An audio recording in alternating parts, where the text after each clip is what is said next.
Austin city leaders draw upon different boards and commissions to help inform the decisions they make, including how their policies could impact specific communities. One of those advisory groups focuses on the city's LGBTQ population. Tonight, that commission is meeting, and right now we're going to discuss more about its work, especially as another legislative session could impact LGBTQ Texans. Joining us this afternoon is Scott Neal. He currently serves as the chair of the Austin LGBTQ Quality of Life Advisory Commission. Scott, welcome and thanks for being with us. Thank you very much. So that advisory commission I just mentioned, it advises the Austin City Council. It began just 8 years ago. That's correct. But as your role as the chair now, how are you viewing its role and the discussions you'd like to have? Well, to me, it's really important, especially right now with what's going on, in our current political environment, that our community really has a strong voice, especially at the local level. And when it comes to, advising city council, we need to make sure that we're doing our job and making sure that our community can, communicate its needs and its wants and its problems effectively. And so that's my role, is to make sure that happens. I mentioned there are a number of boards and commissions for the city.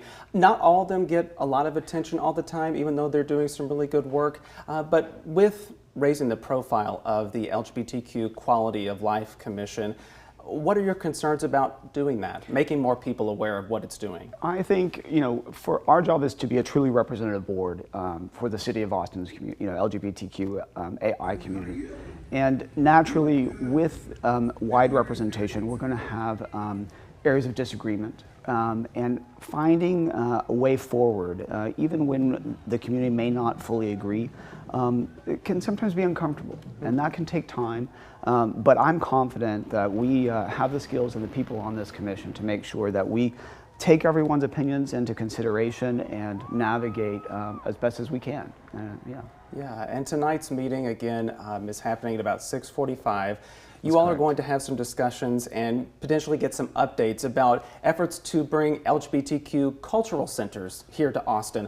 Where did that idea come from, and what might that look like moving forward? Sure. Back in 2019, the Commission conducted a study looking at the quality of life of the LGBTQ community in Austin. And one of the main things that it determined was that a cultural center for the LGBTQ community in Austin was needed. We're the only metropolitan in the top 20 that doesn't have an LGBTQ cultural center. Yet we have the second highest per capita LGBTQ population. And to me, when we look back and said, okay, what should we be focusing on as a commission? This one came to the top.